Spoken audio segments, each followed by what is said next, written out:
Potato balls ఇలా try చేసి చూడండి, అదిరిపోతాయండి. చూడండి, ఇలా పట్టుకుంటే క్రిస్పీగా, లోపల స్మూత్గా చాలా అంటే చాలా బాగుంటాయండి. ఈవినింగ్ స్నాక్స్గా యూస్ చేసుకోవచ్చు. ఇక్కడ నేను పొటాటో స్నాక్స్. హాయ్ అండి, హలో, నమస్తే. మీ గౌరీ కిచెన్ అండ్ వ్లాగ్స్. ఇక్కడ నేను పొటాటో స్నాక్స్ ఎలా తయారు చేసుకోవాలో చూపిస్తున్నాను. ఇక్కడ 2 ఉల్లగడ్డలు కుక్ చేసుకున్నానండి. బ్రెడ్ స్లైసెస్ వాటర్లో తడుపుకోవాలి. ఇక్కడ నేను ఆలుగడ్డలకి పైన తొక్క పీల్ చేస్తున్నాను. పీల్ చేసి వాటిని బాగా స్మాష్ చేసుకోవాలండి. పొటాటోస్ బాగా స్మూత్గా ఉడకబెట్టుకోవాలి. ఇక్కడ నేను వాటిని బాగా ఉడకబెట్టుకున్నాను. కాసేపు అలాగే ఉంచితే చల్లారిన తర్వాత తొక్క తీస్తే బాగా వస్తుందండి. చూడండి, ఇలా మొత్తము అంటిల్కి తొక్కలు తీసేసిన తర్వాత ఇలా తయారవుతుంది. ఇప్పుడు పొటాటోస్ని మనము మెత్తగా స్మాష్ చేసుకోవాలి. గిన్నెలో వేసి స్మాషర్తో స్మాష్ చేస్తే బాగుంటుందండి. ఇక్కడ నేను హ్యాండ్తోనే స్మాష్ చేస్తున్నాను. చూడండి, ఇక్కడ వాటర్లో బ్రెడ్ని తడిపి రెడీగా పెట్టుకున్నాను. మనం ఇందులో ఎన్ని ఇంగ్రీడియంట్స్ వేస్తున్నామో చూడండి. ఇక్కడ ఎక్కువ అవసరం లేదండి. మిరప్పొడి, సాల్ట్, కాస్త నేను వాము కూడా యాడ్ చేశాను. కాస్త అంటే కాస్త ఒక 20 పీసెస్ వాము గింజలు సరిపోతాయండి. ఇక్కడ నేను బాగా స్మాష్ చేస్తున్నాను. ఉల్లగడ్డ బాగా స్మాష్ చేసిన తర్వాత మనము బ్రెడ్ని ఊరికే అలా తడుపుకొని పక్కన పెట్టుకోవాలండి. చాలాసేపు అలాగా పెడితే నీళ్ళగా అయిపోతాయి బ్రెడ్ స్లైసెస్. కాబట్టి నేను ఇక్కడ ఊరికే అలా తడుపుకొని రెడీ చేసుకుంటున్నాను. ఇక్కడ పొటాటోస్ని బాగా స్మాష్ చేస్తున్నాను. చూడండి, ఇలాగా మెత్తగా ఉండలు లేకుండా, ఎక్కడ గడ్డలు లేకుండా స్మూత్గా స్మాష్ చేసుకోవాలి. స్మాషర్తో అయితే ఈజీగా వస్తుందండి. ఇక్కడ నేను హ్యాండ్తో చేస్తున్నాను కాబట్టి కొంచెం డిఫికల్ట్గా ఉంది. ఈ వాటర్లో తడుపుకున్నాం కదా, దాంట్లో ఏదైనా వాటర్ అలా ఉంటే తీసేసి నీట్గా వాటర్ అంతా వంపేసి ఇక్కడ బ్రెడ్ స్లైసెస్ని వేసి మళ్ళీ బాగా స్మాష్ చేస్తున్నాను. ఆ బ్రెడ్ స్లైసెస్ ఈ పొటాటో మొత్తము బాగా మిక్స్ అవ్వాలండి. అప్పుడే మనకి ఎక్కడ ఉండలు లేకుంటే నూనెలో వేసిన తర్వాత పేలుతాయండి. అలా కాకుండా ఇలా మనం ఎక్కడ ఉండలు లేకుండా మెత్తగా స్మాష్ చేసుకోవాలి.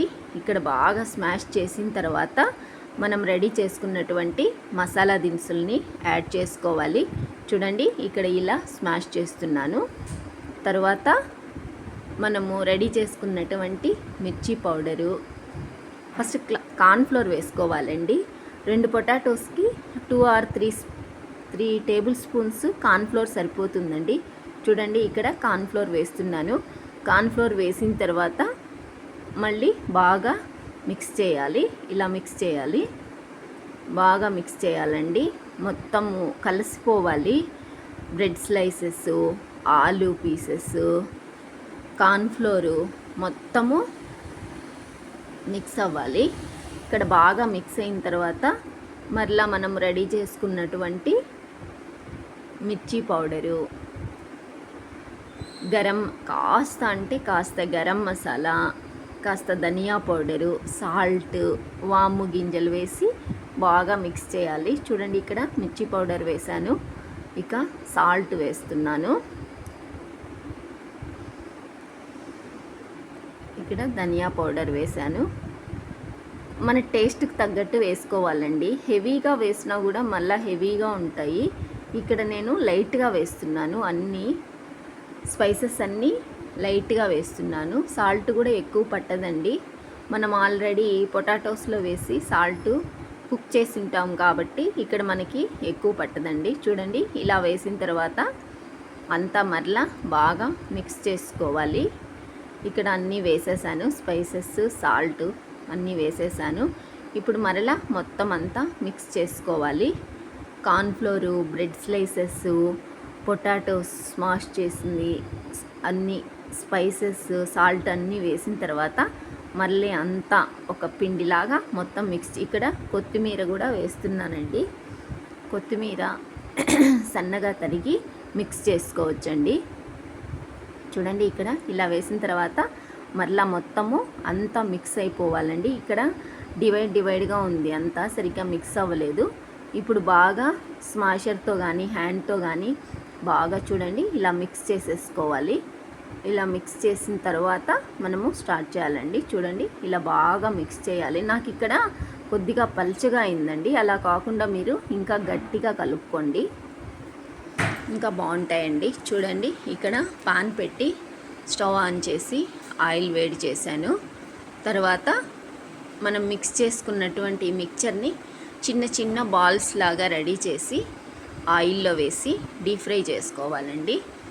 మనము ఫస్ట్ ఆయిల్ని హై ఫ్లేమ్లో ఉంచి హీట్ చేసుకోవాలి. తర్వాత బాల్స్ వేసిన తర్వాత మీడియం ఫ్లేమ్లో పెట్టి ఫ్రై చేసుకోవాలి. లేదంటే పైన మాడిపోయినట్లుగా వస్తాయి, లోపలేమో పిండి పిండిగా ఉంటాయండి. కాబట్టి మనం వేసిన బాల్స్ని ఫస్ట్లో వేసేటప్పుడు హై ఫ్లేమ్లో వేయాలి. తర్వాత కుక్ అయ్యేటప్పుడు మీడియం ఫ్లేమ్లో ఉంచి తీసేటప్పుడు మళ్ళీ హై ఫ్లేమ్లో పెట్టి తీసేయాలండి. లేదంటే లోపల పిండి పిండిగా ఉంటుంది, పైన మాడిపోయినట్లుగా ఉంటుంది. చూడండి ఇలా కుక్ చేసుకోవాలి. అంతా ఇలా రెడీ చేసిన తర్వాత మనము టమోటో కచప్తో కానీ సాస్తో కానీ ఏదైనా డిఫరెంట్ చట్నీస్తో కానీ స్నాక్స్ లాగా యూస్ చేసుకోవచ్చండి. పిల్లలు చాలా అంటే చాలా ఇష్టంగా తింటారండి. చూడండి ఇక్కడ ఇలా వేస్తున్నాను నేను. మీరు చిన్న చిన్న బాల్స్గా ముందుగా రెడీ చేసుకొనైనా పెట్టి ఆయిల్లో డీప్ ఫ్రై చేసుకోవచ్చండి. నేను అప్పటికప్పుడు ఇలా వేస్తున్నానండి. చాలా అంటే చాలా బాగుంటాయండి. ఒకసారి మీరు కూడా ట్రై చేసి చూడండి. చూడండి ఇక్కడ మీడియం ఫ్లేమ్లో కుక్ చేస్తున్నాను ఆయిల్లో. ఇలా కుక్ అవ్వాలండి, లేకపోతే లోపల పిండి పిండిగా అలాగే ఉంటుందండి. మనము కార్న్ఫ్లోరు, బ్రెడ్ స్లైసెస్ అవన్నీ వేసాం కదా, అదంతా పిండి పిండిగా అలానే తెలుస్తుంది. కాబట్టి మనము ఇవి వేసిన తర్వాత మీడియం ఫ్లేమ్లో ఉంచి బాగా కుక్ చేసుకొని మళ్ళీ హై ఫ్లేమ్లో పెట్టి తీసేయాలండి. ఇక్కడ తీసేటప్పుడు హై ఫ్లేమ్ పెట్టుకోవాలి. చూడండి ఇలా గరిటెతో కలబెట్టాలి. గరిటెతో బాగా మిక్స్ చేసి తీసుకొని టిష్యూ పేపర్స్ వేసి ఒక బౌల్లో టిష్యూ పేపర్ల పైన ఇవి వేస్తే ఏదైనా ఆయిల్ ఉంటే అబ్జర్వ్ చేస్తుందండి.